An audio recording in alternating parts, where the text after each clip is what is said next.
Good morning. I just wanted to do a really quick video. We have the Happy Harvest. If you do hashtag Happy Harvest at City Girl Homestead, I'll get it put on the playlist. If you've not looked at my playlist, take a look. I mean, it's got a lot of really good recipes on there, and I want to put some preservation stuff on there as well. So what I did, I had a bunch of extra apples, so I dehydrated them. And for those of you that don't have a dehydrator, you do know you can use your stove. Just go on the very lowest setting and you can dehydrate with your oven.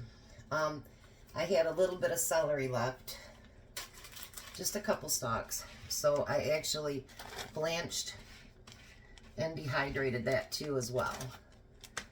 I would rather, you know how when it starts getting soft and you don't want it to go to waste. So what I did is I just blanched it and dehydrated it, and it's probably enough for one soup or one little recipe. But the apples, actually, I have them peeled and unpeeled. This is the first time I've done the unpeeled. And with these, what I do with them is I put them in Tom's oatmeal. But what I thought would be a really great addition to the Christmas presents that I make this year is why not take this and some dehydrated peaches and pears and bananas, and actually make up like those little bags of, you buy them at the store, and trail mix or whatever you call it, but be a fruit mix. And I thought that would also be something great for my grandson. So once they've all dried, they're nice and firm, and they are very tasty. Actually, they don't taste bad at all. What I do is, and I have a whole bunch of these, but I'm not going to let them all go bad. So I'll put them in this quart jar, and I will actually decondition them.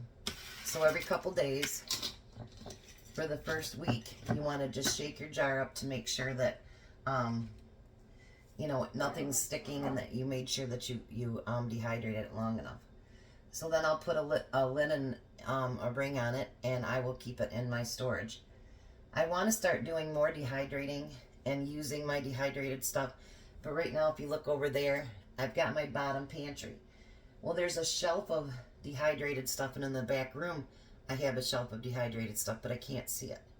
So Tom is actually trying to figure out a way for me to be able to have access to it so I can see it, so I can use it, because out of sight, out of mind. So it's just a quick video. I wanted to show you how, we can take things.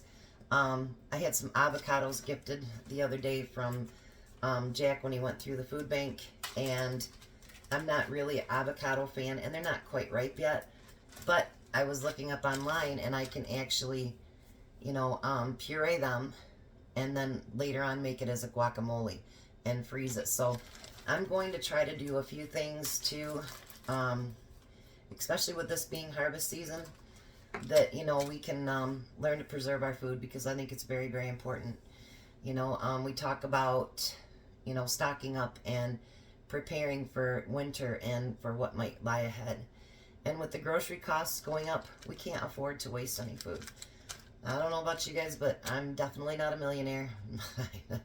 Not even remotely close. So, we need to preserve what we can, and we don't want it to go bad and waste it. So there are so many different ways, and I'm trying to learn those too. So while I'm learning, you guys can come right along with me, and we'll figure out how to make our food stretch, and how we can, preserve for our families and take care of our family, because I think that's important.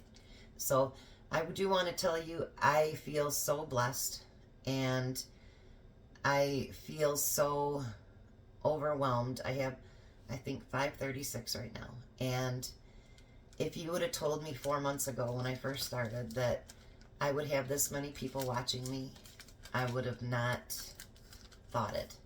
And there's times that, I've thought, Jesus, is a really slow process. But when you think about all the millions of channels out there and how many different people watch this and that, I can understand why it goes slower, because, it takes time to get there.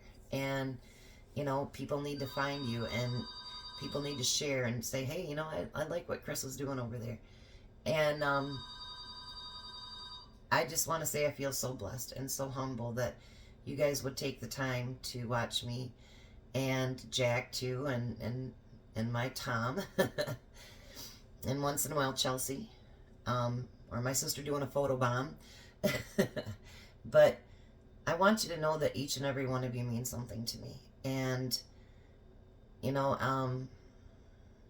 it means a lot, especially in the world today where such a, you know, a fast-paced community that, you know, sometimes we don't take the time to make a little notation. Like, I never used to make comments on people's on their YouTube, but now I find out that how important that really is that you do likes and you make comments and stuff.